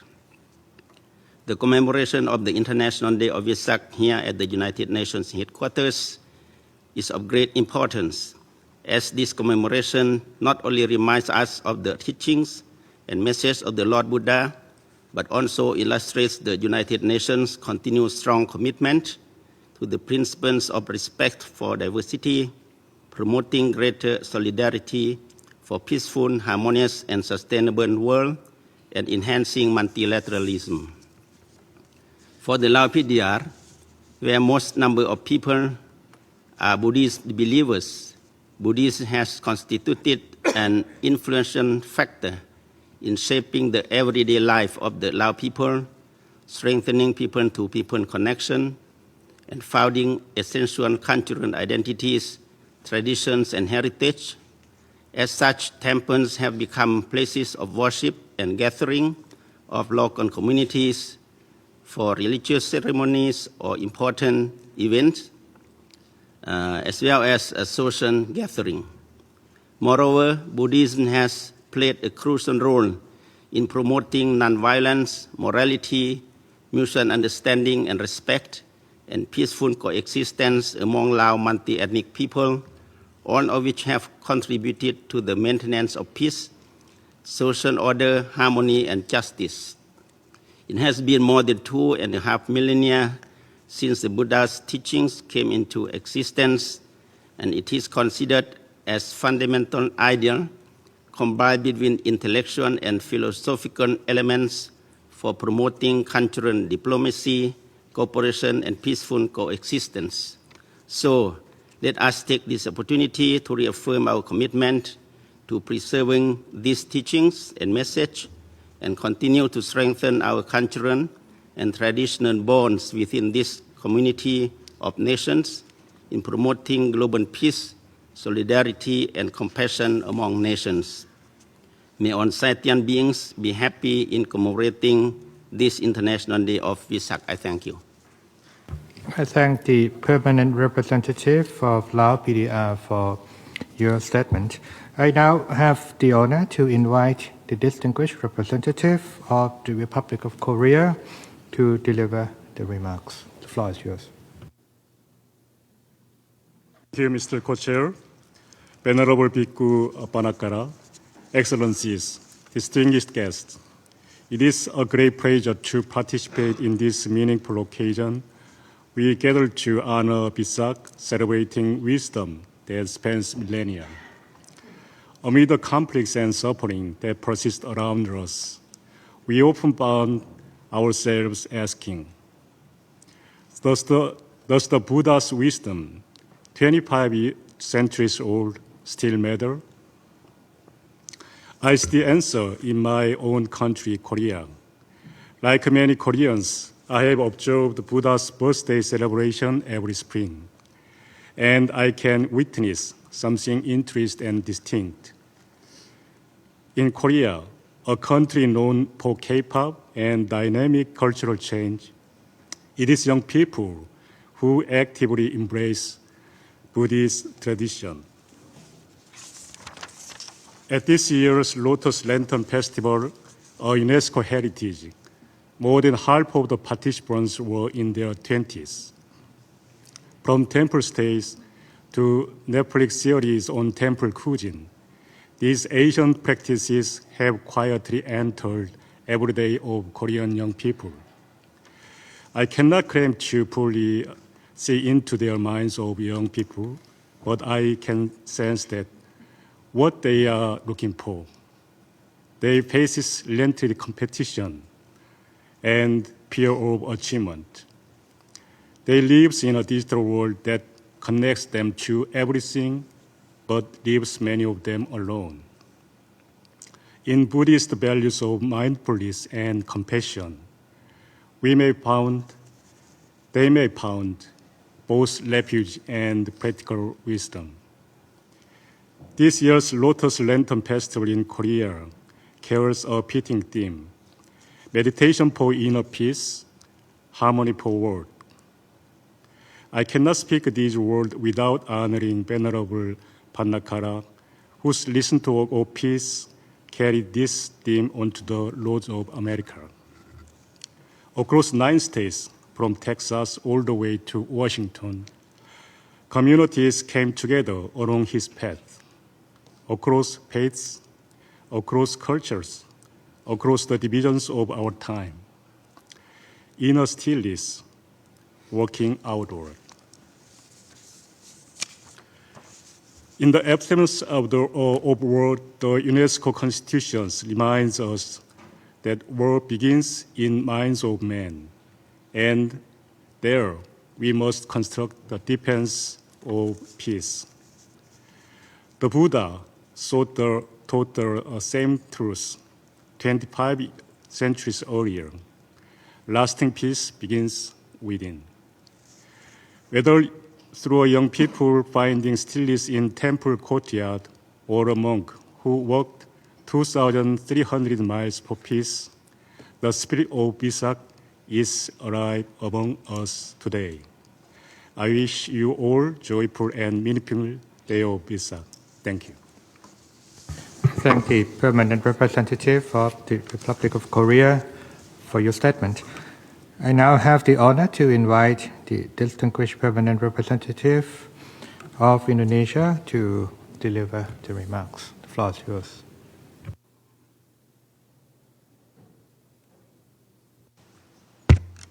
Honorable monks, excellencies, colleagues, ladies and gentlemen, allow me first of all to express my appreciation to the permanent missions of Sri Lanka and Thailand for organizing this event.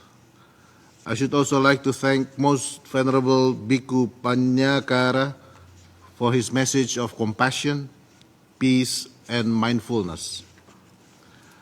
On this occasion of the International Day of Vesak, Indonesia conveys its sincere greetings and best wishes to Buddhist communities across the world. In Indonesia, over 2 million Buddhists form an important part of our diverse society. Through the enduring teachings of compassion and wisdom, Buddhist communities continue to contribute meaningfully to harmony and the culture of peace.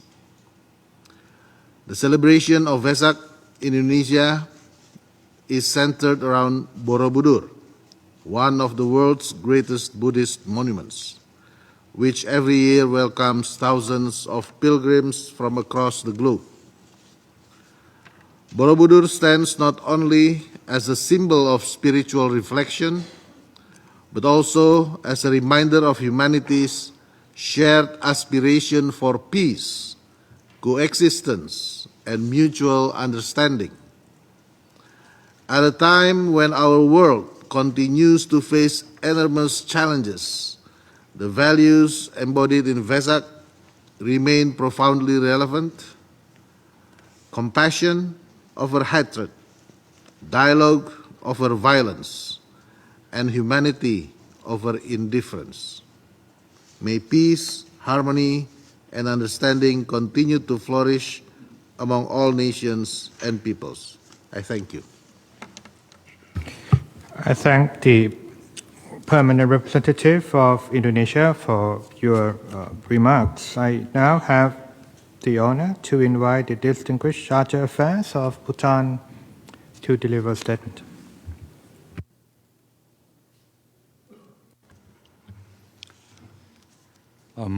Most venerable members of the Sangha, Excellencies, distinguished delegates, I offer my deepest respects and gratitude to the Most Venerable Bhikkhu Panakara and to all the members of the Sangha for today's blessings. I am profoundly privileged to be a part of this sacred commemoration.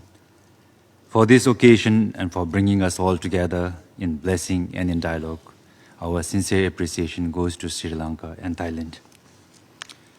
In the rich tapestry of the Buddhist world, Bhutan has come to occupy a singular place. We are the last Vajrayana Buddhist kingdom. This legacy is not a relic of history, but something that has been built and sustained across centuries through wisdom of our masters, the devotion of our people, and the enlightened stewardship of our kings. Buddhism is not just the bedrock of our national identity, it is a sacred inheritance, one that we are duty-bound to protect, to nurture, and to share with the world. On this front, our responsibility as a country is twofold: to preserve the depth and integrity of the Vajrayana teachings as they have been transmitted to us, and to ensure that they reach beyond the monastery and find living expression in the world. It is out of this sense of responsibility that Bhutan, under the leadership of His Majesty the King, has embarked on a vision of breathtaking ambition, the Gellifu Mindfulness City, conceived not merely as an economic zone, but as a Dharma city, a living expression of Buddhist values where human flourishing and inner development are the very foundation upon which everything is built. Bold as it is, this vision stands on ancient grounds. Lord Buddha's teachings did not endure the 2.5 millennia on their own. They were carried forward by an unbroken flame of human devotion. Masters who transmitted the wisdom, diplomats, I suppose, who promoted them, communities who embodied it, and enlightened rulers who created the conditions for it to flourish, not for its own sake, but for the benefit of everything living, present and future. Gellifu is that same call, ancient in its origins, alive in our time. This lineage will soon find a concrete expression in Gellifu Mindfulness City, a remarkable project to construct 108 stupas in a single day. On 1st November 2026, 40,000 volunteers will make a collective act of offering and intent to raise one of the spiritual landmarks of our time.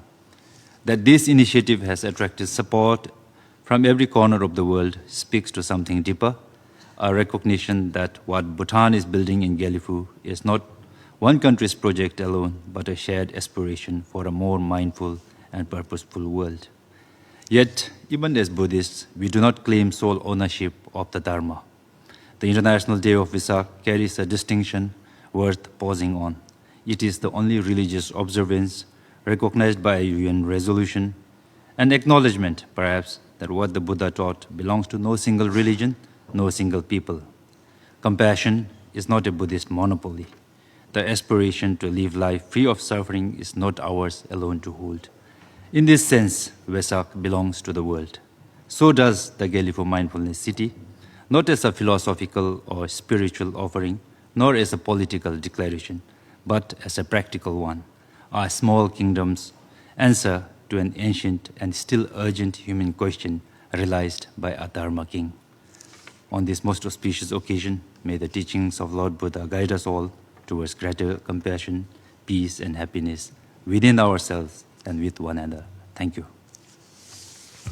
I thank the Charter Affairs of Bhutan for your statement. I now have the honor to invite the distinguished Deputy Permanent Representative of the Russian Federation to deliver the remarks. The floor is yours. Venerable distinguished co-chairs, excellencies, ladies and gentlemen. First of all, I would like to thank the Permanent Mission of Sri Lanka and Thailand for organizing this event to mark the International Day of Vesak. Russia has traditionally promoted inter-civilizational, inter-religious cooperation, preserving cultural diversity and promoting and unifying agenda in international relations. For centuries, Christians, Orthodox, Catholics, Protestants, Muslims, Jews, and Buddhists have lived together in harmony, working side by side to build our shared homeland, while preserving traditions of respect and mutual understanding. Buddhism is an integral part of our country's historical and cultural heritage. It has traditionally been practiced by the peoples of the Republic of Buryatia, the Republic of Kalmykia, and the Tuva Republic. More than 1 million Buddhists are represented by over 200 religious organizations across the country. Russia implements initiatives to preserve and promote Buddhist spiritual heritage. In particular, the Ivolginsky Datsan in the Republic of Buryatia is one of the largest Buddhist centers and the place where the incorrupt body of Hambo Lama Dashi Dorjo Intigelov, revered by Buddhists worldwide, is preserved. In Elista, Kalmykia, the golden adobe of Buddha Shakyamuni, the largest Buddhist temple in Europe, has become an important center of spiritual life. Russian Buddhist organizations have actively engaged in charitable activities, support of socially vulnerable persons. They implement educational and social projects. This reflects the particular embodiment of the principles of compassion, responsibility, and respect for humanity and nature.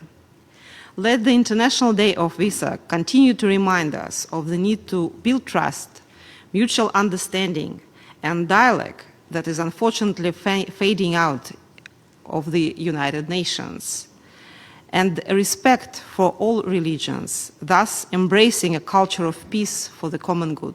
Thank you. I thank the Deputy Permanent Representative of the Russian Federation for the statement. I now have the honor to invite the distinguished Deputy Permanent Representative of Singapore to deliver the remarks. The floor is yours. Excellencies, distinguished co-chairs, venerable members of the Sangha. On behalf of Singapore, I extend our warmest greetings of goodwill and friendship on this occasion of the International Day of Vesak. I thank the permanent missions of Sri Lanka and Thailand for their leadership in organizing the commemoration of this important day. As we mark the 27th anniversary of the international recognition of Vesak at the United Nations, we are reminded of the enduring relevance of this sacred day to the work of this House. Singapore is proud to be a multicultural, multi-religious, and multiracial society. The Buddhist community is the largest religious group in Singapore, and it plays a vital role in the social fabric of our country. Known for their generosity and inclusiveness, Buddhist organizations like the Singapore Buddhist Lodge provide free meals, health care, and education to those in need, regardless of race or religion. The Singapore Buddhist Federation actively engages leaders of other faiths and participates in our racial and religious harmony circles to promote mutual understanding and respect. At a time when intolerance and division are on the rise, such interfaith dialogue is more important than ever. Vesak is among the most sacred days in the Buddhist calendar and is observed as an important religious day in Singapore. Every year, many Buddhists in Singapore mark the occasion through acts of generosity, of service, and compassion, reflecting the essence of the Buddha's message through deeds and not words alone. As we honor the birth, enlightenment, and passing into nirvana of Gautama Buddha, we are called to reflect on the timeless values that the Buddha espoused: peace, compassion, nonviolence, mindfulness, tolerance, and the interdependence of all beings. At a time when the world is confronted by widening inequality, polarization, and crises, these principles are not merely spiritual ideals. They represent a practical compass for how we live together and how nations conduct themselves with one another. We appreciate the special address of the Most Venerable Bhikkhu Panakara, whose 2,300-mile walk for peace stands as a powerful testament that peace is not a passive aspiration, but a path that must be walked with conviction and compassion. His witness today reminds us that the values of this day must be carried beyond this chamber and translated into action. Excellencies, the values at the heart of Vesak speak to our shared humanity, and they resonate with the purposes and principles of the UN Charter, with our collective commitment to multilateralism. As we navigate this period of geopolitical uncertainty and undertake important reforms in this organization, let us draw strength from the Buddha's teaching of interdependence, the understanding that no nation, however powerful, can flourish in isolation, and that our destinies are inextricably bound. Let us renew our shared commitment to peace and work together to build a more compassionate, tolerant, and inclusive world. I wish you all a blessed and peaceful Vesak Day. Thank you. I thank the Deputy Permanent Representative of Singapore for the statement. I now have the honor to invite the distinguished Deputy Permanent Representative of Vietnam to deliver the remarks. The floor is yours. Most Venerables, Excellencies, distinguished delegates, my delegation thanks the permanent missions of Thailand and Sri Lanka for convening this meaningful commemoration of Vesak Day. This year's commemoration carries a moving message. The inspiring journey of Most Venerable Bhikkhu Panakara shows us that peace is not a distant destination. It is a path walked patiently, step by step, with discipline, compassion, and faith. That path begins within. The Dhammapada teaches that the mind precedes our words and actions. Buddhism invites us to calm the mind before we act, to soften anger rather than return it, and to meet suffering of others with compassion rather than indifference. Today, conflicts, climate change, poverty, and inequality continue to cause human suffering, falling hardest on the most vulnerable. The world is not short of words about peace. What it needs is the courage to practice peace in how we make decisions and how we act toward one another. This has direct relevance to our work at the United Nations. The UN Charter begins with the determination to save succeeding generations from the scourge of war. But that mission cannot be fulfilled by institutions, statements, or resolutions alone. It requires diplomacy guided by compassion and awareness of interdependence, which encourage dialogue over confrontation, restraint over escalation, and trust building over division. For Vietnam, this reflection carries special meaning, especially as we have just marked the 51st anniversary of our national reunification. Having endured centuries of war, hardship, and sacrifice, Vietnam understands the value of peace in the deepest sense. Peace is what we have long yearned for, struggled for, and continue to nurture through reconciliation, development, and cooperation. Along this journey, Buddhism has long accompanied our people, with its values deeply woven into national life and culture. That spirit continues to guide our efforts to serve the people and contribute to the common endeavors for peace, development, and human rights. It was also reflected in our hosting of the UN Day of Vesak in 2025, where people across cultures and faiths came together in a shared reflection on Buddhist wisdom, friendship, and mutual understanding. Peace begins within, but it must be carried forward together. Excellencies, on this occasion, I extend warmest wishes to the Buddhist community around the world. I thank you. I thank the Deputy Permanent Representative of Vietnam for his remarks. We now give the floor to the distinguished Deputy Permanent Representative for the Philippines to deliver a statement. The floor is yours. Thank you. Thank you very much, Ambassador, Excellencies, distinguished colleagues, dear honorable monks and nuns. The Philippines is honored to join the community of nations in celebrating the 2026 International Day of Vesak, commemorating the birth, enlightenment, and passing away of Gautama Buddha.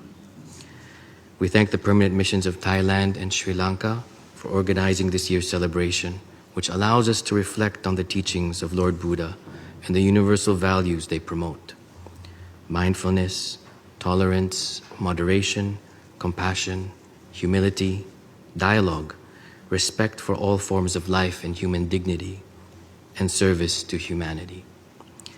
We also recognize the significant contributions of Buddhist communities around the world who promote peace and harmony and render valuable assistance to the unfortunate, the sick, and the needy. More than a quarter of a century ago, member states adopted UN Resolution 54/115 commemorating this important event, in line with its national policy of promoting interfaith dialogue. The Philippines issued Proclamation number 24, declaring the full moon day of May each year as Vesak Day. Buddhism was first introduced in the Philippines between the 7th and 13th centuries. Buddhism has influenced Filipino ethno-linguistic culture. Buddhi in Filipino, our national language, or conscience, comes from the Sanskrit word bodhi. Sampalataya, or faith, comes from the Sanskrit samprataya. And guru, or teacher, is from the Sanskrit guru. In 2023, according to the Philippine Statistics Authority, about 120,000 Filipinos identify as Buddhists. And despite the relatively small population, the Buddhist community in the country is very vibrant and active. Excellencies, I wish to note that the Philippines has partnered with Pakistan since 2004 in co-sponsoring the General Assembly resolution entitled Promotion of Interreligious and Intercultural Dialogue, Understanding, and Cooperation for Peace, which has already been tabled and is open for co-sponsorship. Promoting greater dialogue, exchange, and understanding amongst the world's religions, including Buddhism, is essential to build a culture of peace and safeguard and promote the purposes and principles of the United Nations, including enhancing international peace and security, sustainable development, and human rights. We therefore look forward to the support and co-sponsorship of other member states for this draft resolution, scheduled for action on the 20th of May this month. To conclude, Excellencies, in a world marked by inequality and conflict, may the teachings of Lord Buddha continue to inspire us to build a more compassionate and united world, one where mutual respect, understanding, and dialogue are prioritized over divisions and conflict, where, as the Venerable Panakara highlighted very eloquently, peace is not a dream, but can be a lived daily reality. That peace is possible because it is within us, and that all of us need to play our parts and shine a light on others and the world in the spirit of Lord Buddha. Thank you. I thank the Deputy Permanent Representative of the Philippines for the statement. And I now have the honor to invite the distinguished representative of Malaysia to deliver the statement. The floor is yours.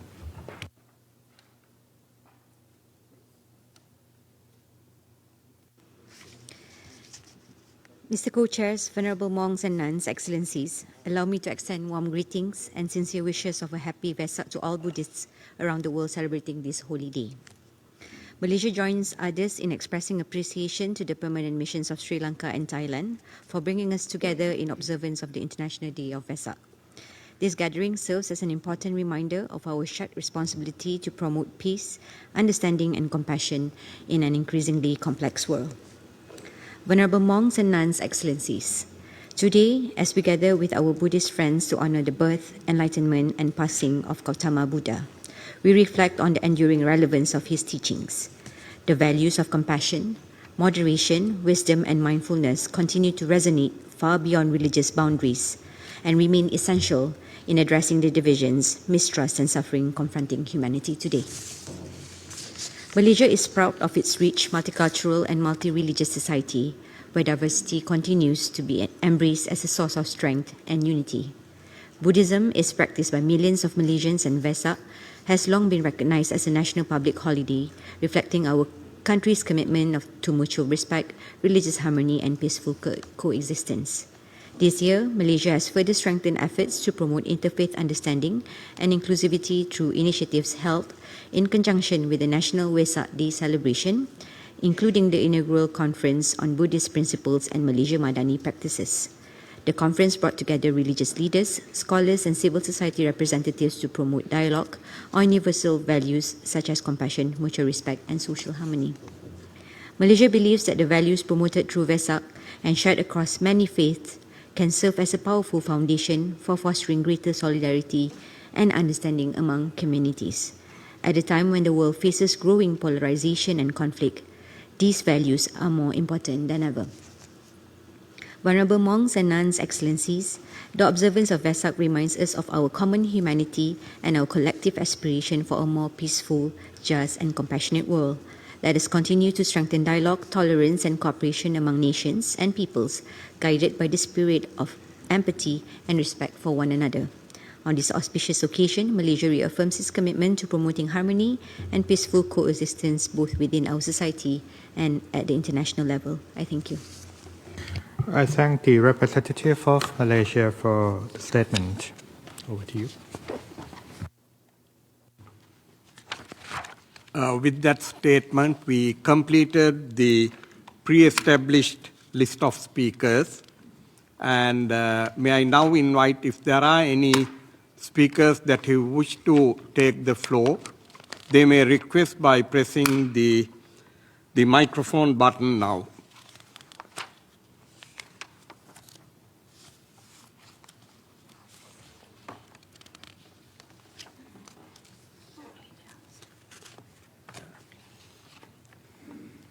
Yeah. The microphone is requested by the nun there, so may I give the floor now? Thank you. Good afternoon, everyone. My name is Go Sunim. I'm currently interning with the United Nations Department of Global Communications, and I'm also a monastic member of the Joge Order of Korean Buddhism. I'd like to wish you all a very happy Vesak Day. At this beautiful gathering in celebration of the Buddha, we must also remember that so many people are facing the harsh reality of war, hunger, the climate crisis, and deepening inequality. I offer my gratitude to those who dedicate their lives to serve others and strive for peace. Those who labor every day to build peace for the world need spaces of peace within themselves.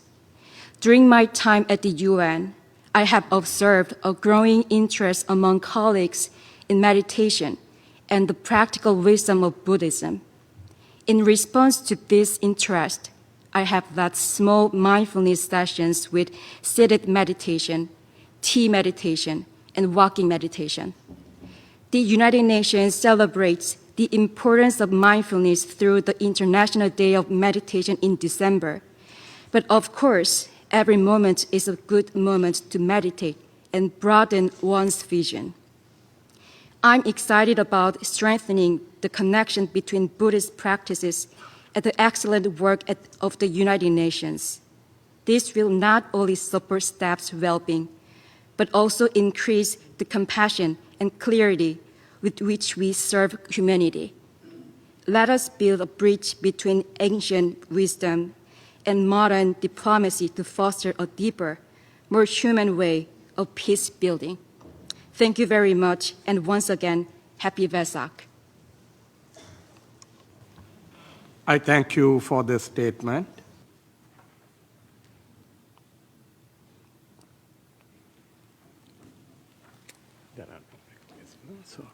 I see no other request for the floor, so that brings us to the end of the speakers, and I give the floor to my co-chair. Thank you. I now have the honor to deliver my closing remarks. Venerable monks, There had been one monk that who had wanted to speak here. Well, I see the mic is requested, and my co-chair had requested me to give the floor, and may I now give the floor to you. Yes. My name is Reverend Dr. T.K. Nakagaki, President Emeritus of Buddhist Council New York, and also Jodo Shinshu, the Japanese Pure Land Buddhist traditions. I just wanted to, I didn't have any writing, but yet I was really impressed the walk for peace that Venerable Panyakara did, and then it was so, for me, is a kind of all the Buddhist history of the United States is changed. It's a radical change for me because before, when I first came, actually I came to the United States in 1985. There's nobody know anything about Buddhism. It's when you say Buddha, or even the like a laughing Buddha, and then the image of that. And if you go to the bookstore, there's no Buddhist books, anything. And then then after that, gradually it changed everything. And then, but I feel like all those history, all the monks and nuns and everybody make efforts to bring the Buddhism to this land of the United States. But yet, before, each one did so many different ways. But then gradually that became like, when I was 1990 or so, even like a little Buddha, the movie, that effect to the society, and people start realizing the Buddhism, and then the Tricycle magazine, and then created, and then after that they do the Change Your Mind Day, when then like 2000, about 1990, maybe 3 to about 10 years or so, and then it become a lot of people start meditating and so forth, and now and then after that, I guess the community start thinking of the mind, the difficulties of the, we need a more healthier mind of the society in the United States. Before, only physical parts is their concern, and then getting to the mind concern. And then the mindfulness become a very important words in a common place. So within, for me at least, within those 40 years that I'm in here, everything start changing, and now I thought because after all the wars start going back again to the society, the world, after this president and so forth, and so I thought it was anything but we bring it was not as meaningful as possible, but I thought meaningless in one way. But yet, maybe this is not the country they can accept the Buddhism. But yet, his walk bring the people come and what do you call it? Only 25 people started from the Texas. But then only time that I heard it was an accident, right?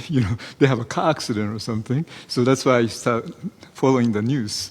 And I don't know. My question is, what's happening? Why the monks are there? Where the very, very countryside, and then those things what I heard, and then after that I start following, and the people start following too, I think, and then every day more people, try to pay attention to what's happening. It's not the words they try to say, but then from the body, what do you call it, action, you try to bring the peace.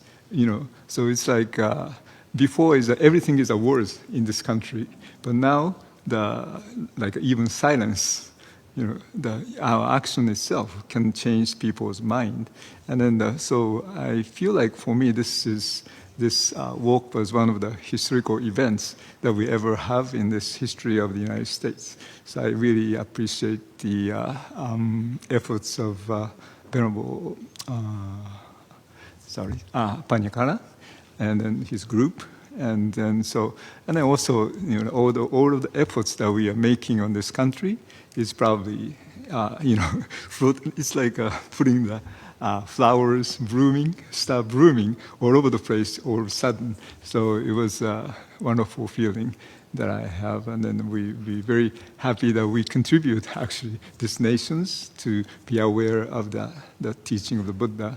And so I thank you, and then with my deep gratitude. Thank you. I thank you for your remarks, and I would give the floor back to my co-chair. Thank you.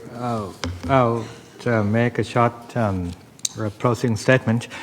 Venerable monks, excellencies, dear colleagues, it is an honor for me to deliver the closing remarks at the commemoration of the International Day of Vesak this year.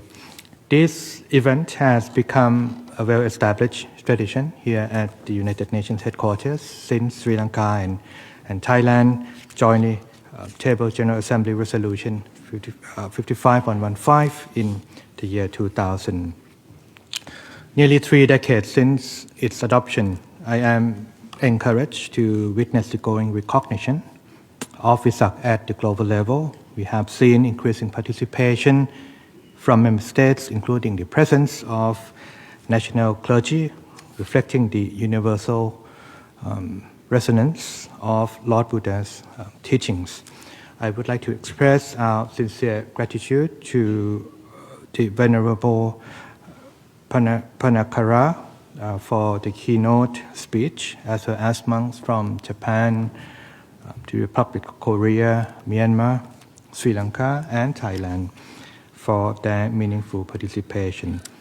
I would like to also extend my appreciation to our dear colleagues and friends of diverse faiths and beliefs who have joined us this afternoon. Colleagues, excellencies, the full moon in the month of May is the day of Vesak. It marks the 3 very important events in the life of Lord Buddha: his birth, enlightenment, and passing. The observance of Vesak not only allows us to commemorate his life and journey, but also offers an opportunity for reflection on ourselves and on the teachings that continue to guide us in addressing the challenges of our time. Each year, on this commemorative day, I have the honor to bring the teachings of the Lord Buddha into our shared reflection. This year, while the world is still marked by uncertainty and division, the principle of the threefold training, Sīn, Samadhi, Panya, offers meaningful guidance. Sīn, or ethical conduct, reminds us of the importance of self-discipline, responsibility, and moral integrity.